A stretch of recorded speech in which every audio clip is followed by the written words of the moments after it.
Sometimes I'm a bit lonely here in the winds. I should really invite my friends to do something. Oh wait, I already did.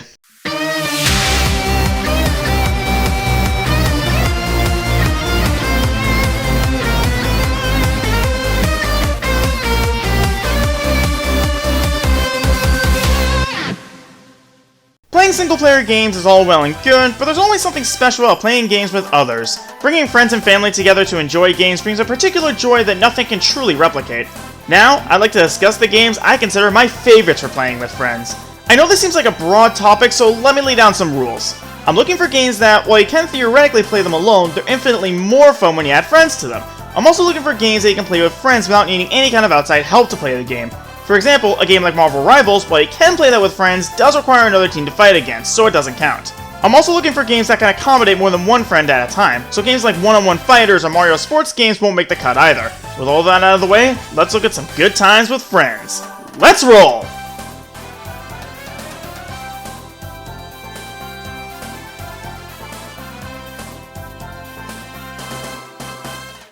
I did say that a lot of sports games couldn't make this list, but there's a special one that I play with friends a lot. As a matter of fact, it's all about playing with your friends. Heck, it's in the title. Isn't that right, golf with your friends? This is the perfect game to start this list off with because it really embodies the spirit of this idea. If you ever want a simple and fun time, then this is absolutely the game for that. You set up a lobby, invite your friends, and have an absolutely grand time playing golf. And by that, I mean you work on doing whatever you can to trick shot, jump, and screw over your pals. This is a game that encourages you to play with your own twists in the mix. There are multiple modes to try, but what I like to do is simply enable jumping and collision.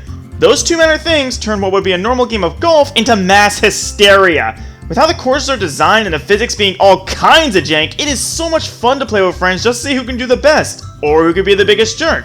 Just remember, karma is a force in any game, and this one is absolutely no different.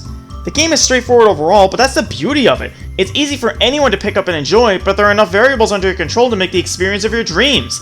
Sometimes you just need a calm game to play with friends, and when that time comes, play golf with your friends.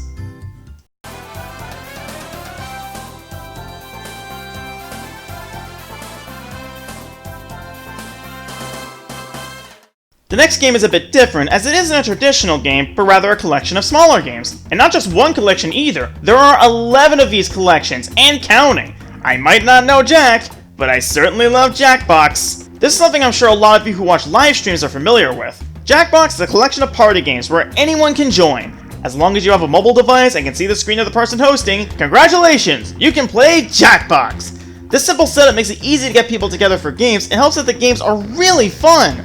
From the simple outlandish antics of Quiplash, to the gut-busting Survive the Internet, the creepy and cool Trivia Murder Party, and so much more, no two sessions of Jackbox are ever the same. It helps that these games can also be influenced by the people playing them. A lot of these games really encourage you to get creative, and depending on the company you keep, there's a good chance they'll just be hilarious. And for the more skill-based games, there's a certain tension in trying to outwit your opponents that's really fun. Unless you get matched up against me in math. I'm sorry, but if that happens, you're as good as dead. This is something I adore streaming with because I can invite friends and strangers to have a good time. And when that Jackbox winds up, a good time is assured.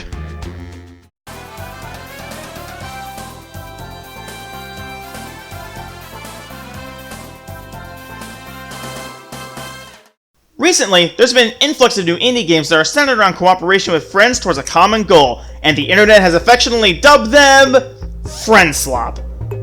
We can't trust the internet to name anything. Anyways, games like Lethal Company and Repo are definitely fun and some of the only horror experiences I've grown fond of, but one of these games is truly a step above. In fact, I'd say it's peak. The idea of this game couldn't be simpler. You and your friends are going on vacation, but the plane crashes and you all miraculously survive. So with nothing more than the random junk you can salvage, you all work to make it to the top of the island. This game is basically a mountain climbing simulator, but there's a ton of depth at play here. Teamwork is heavily emphasized because you can help each other up by boosting one another or grabbing someone to help them up, but there's also the manner of resource management. Your climbing capacity is dictated by your stamina gauge, which is affected by factors such as hunger over time, random injuries, various area hazards, and the weight of the items you carry, which all chip away at it. As a result, you really need to plan out how crucial resources like food and bandages are distributed, and be aware of who needs them most based on their remaining stamina.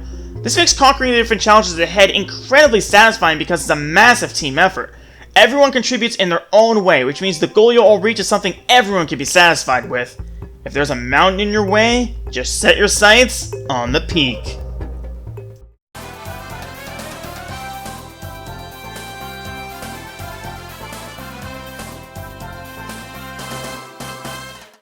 We all know the classic way to play with friends is a nice board game. I'm sure many of us have fond memories of playing board games with friends and having a grand old time. And the medium of video games not only lets you experience them regardless of who is nearby, but also makes for completely new board game experiences. And my number 7 spot is a truly sweet one. Well, maybe more that it's tart, because it's 100% orange juice. This is a game I've sunk a ridiculous amount of time into with friends of all kinds, and it's one I just never get tired of. The idea is that it's a board game with about 90% of it dictated by luck. The dice you roll to land on a space, the cards you end up drawing, and even the battle system are all completely luck-based. This may sound frustrating, but it works so well. Those cards are your major way to tip the scales, and their effects can range from simple to absolutely game-changing. However, you must manage your stars effectively to use them. You get stars at the start of each round, from landing on yellow spaces, winning battles, and specific events. These stars can be spent on cards, but you also need to hang on to them to level up to win the game. Alternatively, you can stockpile wins from battles to win. It's definitely more methodical, but with the added benefit of being able to use stars more freely. But you gotta be careful at all times, because at any moment, entire games can be flipped on their head. There are random events you can enable, powerful boss enemies that appear, and everyone else around you vying for supremacy. And that's just the base game. There are a few other modes. There's Bounty Hunt, which changes the objective to completing missions to gain fame, and there are shops to spend stars at for cards and items. And then there's Co-op, where everyone works together to take down a giant boss enemy. Each of these modes is its own flavor of fun. It makes the game something I come back to over and over again. Sometimes I just feel thirsty and need a good helping of OJ.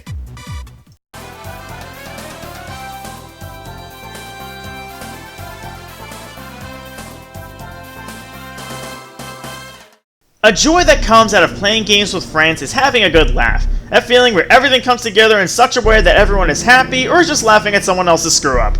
But what if that laugh was an evil laugh? Well, that friend might just be an imposter, and that's because you're playing Among Us. I'm sure this game needs little introduction, as it's one of the most famous multiplayer games of recent years. It was released back in 2018, but didn't gain its massive popularity until 2020. Since everyone was trapped inside, this game became the game to play with friends, as it's perfectly built to play online in a Discord call. Everyone loads up in the lobby, dresses up, then when the game starts, everyone mutes their mics and the game decides who the imposter is. If you're not an imposter, you have to diligently perform tasks while constantly walking around in fear that you'll be spontaneously unalived at any given moment.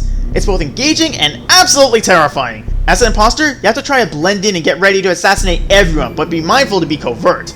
When a body is discovered, everyone is gathered, and those who are alive unmute and discuss what they know. The entire room quickly devolves into a Phoenix Wright courtroom as they try to figure out who done it, or just eject the wrong person and screw themselves over. Whoops! Adding to the gameplay loop are the various roles. The game has gotten several updates over the years to not only add new maps, but also new roles with special abilities, such as the scientist who can track vitals at all times to know when someone perishes, or the engineer who can travel through vents freely. Interestingly, the imposter has a few roles too.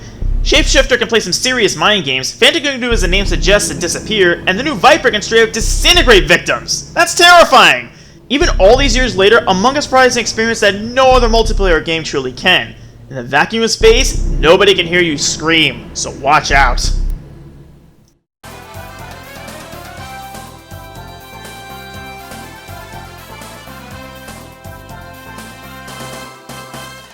This next game is a very recent release, coming out in May of this year. I stumbled upon it randomly while going through YouTube Shorts, and it immediately caught my eye. It's honestly a crime that it's so good. It is guilty as sock. This right here is the dumbest game I have ever played, and I mean that as a wholehearted compliment. You and your group of friends take up several roles involved in a courtroom. You have the prosecutor trying to prove that the accused is guilty, the defense trying to prove their innocence, a judge doing whatever he can to keep things civil, a witness to relay facts for either side, a reporter to make snappy headlines, and a bailiff to punish the unruly ones. What makes this all work is the wacky presentation.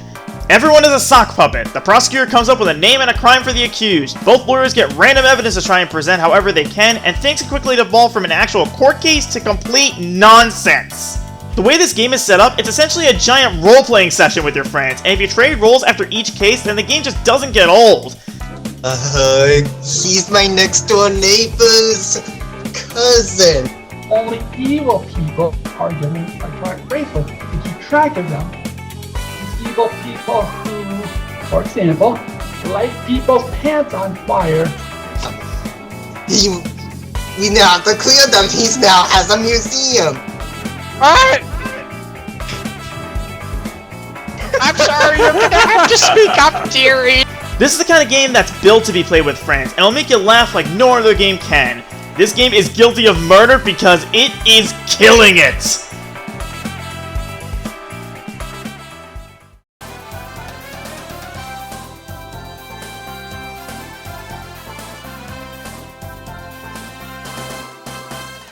As you can no doubt tell, the indie scene is full of so many amazing games to play with friends. We've already seen how the likes of Golf with your friends and Guilty as Suck can provide great times with your pals, but there's an indie multiplayer game I hold in a special place. The one and only Armello. This takes the idea of a strategy board game inside a video game and just runs wild with it.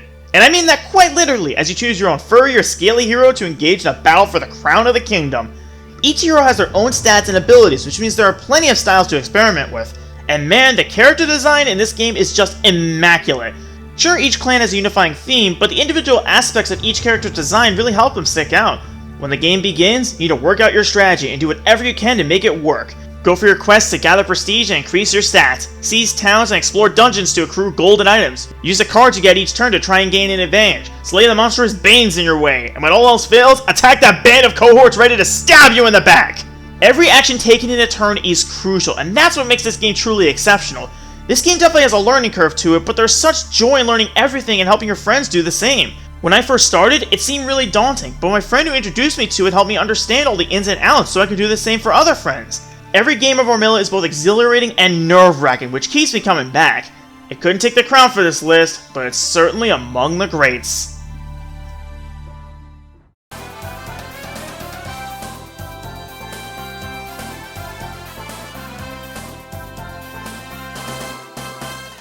When it comes to this topic, there are certain games and series that are obvious to include.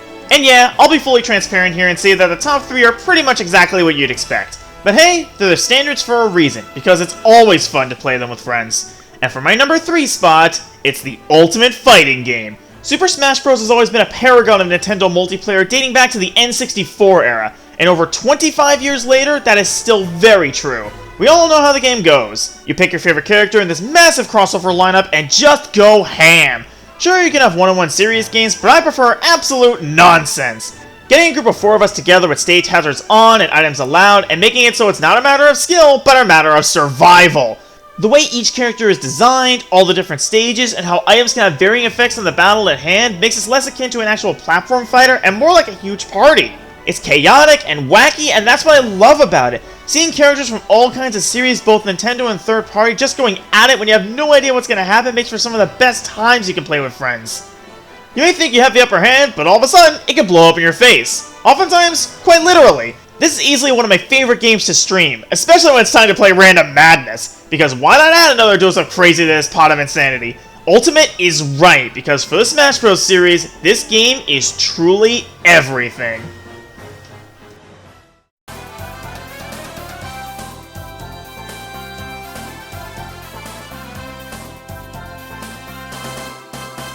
Haha! They said I could never teach a cow to drive! No, cow, no! Seriously, what kind of geniuses did they have on the team when making Mario Kart World? This game took Mario Kart, already one of the premier multiplayer games, and added so much flair and nuance that makes it arguably the best game the series has seen yet. At its core, yeah, it's still the same Mario Kart experience we've known and loved for decades. Race with your friends, toss items to them to screw them up and make them mad, go for boosts, tricks, and shortcuts, and try and take first place. So what's so different about this one? Well, there's a lot actually. The course design is so nuanced in this game, and there's rails to grind on, walls to ride on, and all kinds of alternate paths to find. This turns the entire game on its head, making it incredibly technical. If you know what spots on the tracks can give you a boost, then you can really use those to your advantage. This leads to some of the best track designs the series has ever seen for both the new courses and the remix courses from the past. There's also a few different ways you can do races. There's the standard 3-lap races, but you can also have a race start at one location and end up at another. A lot of people weren't big on this edition, but I honestly like it a lot. Sure, there isn't any crazy techniques you can do on these stretches, but that means the items are a whole lot more impactful. This makes races a lot more tense, as at any moment you can lose your edge. On top of that, there are additional modes. New to this game is Knockout Tour, where everyone races on one big track spanning different courses, and at every checkpoint, the bottom 4 racers are eliminated. This adds so much tension to races, as any mistake could be your last. There's also the returning battle mode, with balloon battle and coin runners, which are just as fun as ever, with great new battle courses. But one of the big new additions to this game has nothing to do with racing at all. This game lets you simply drive around the huge world with all the courses at your leisure, either by yourself or with friends. This is basically a game within a game, as you can go around on road trips, show off some cool tricks, or look for that perfect photo opportunity. Say cheese!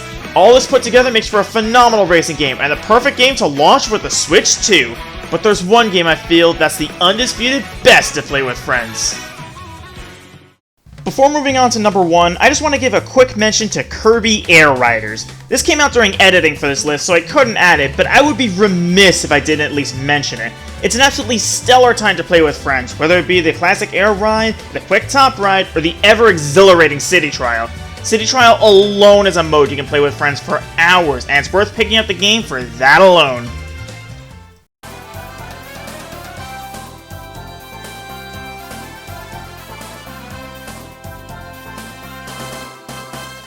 Closing this list is another series that's well known as a great multiplayer game. It's been going strong since the N64 era, and the latest game not only basically perfected the formula, but made the best game to play at a party, Super Mario Party Jamboree. This game truly captures the fun and brilliance of what the Mario Party series is all about and brings it all up to the exosphere. It's the formula we all know and love, but with so much personality and great ways to play. The boards in this game are also wonderful and have their own gimmicks to help each one stand out. There are 5 new boards and 2 returning ones, and they're all so much fun to play on. Not to mention, the presentation is just fantastic. Everyone is so expressive, and the boards are so full of life. Additionally, the minigame selection is absolutely outstanding. There are barely any flops in this lineup, and just about every minigame is a joy to play. This game was already solid when it came out, but with the introduction of the Switch 2, it gained a fresh new spin and truly earned its spot at the top. Jamboree TV introduced 2 new ways to play. There's the returning team battle, where pairs have to manage their resources and plan well to succeed and work together in the new mouse-controlled 2v2 minigames. Then there's the Frenzy rules. It starts the game on the home stretch, gives everyone a bunch of coins and items, and everyone just goes crazy! This is such an incredible mode, and absolutely hilarious when everything gets going. Between all the new stuff added and the base game that was already fantastic, I can safely say that Mario Party Jamboree TV is the absolute best game to play with friends. I'm Arrow Dragon, and I say that it's party time! And that's a wrap for this unusual list. This one was suggested by a friend in my Discord server, and I had an absolute blast making this one. If you'd like to join my community, the link is in the description down below. And coming next is my list talking about my favorite games I played this year, and I have a lot to talk about. Well, until next time, this is Arrow Dragon, signing out!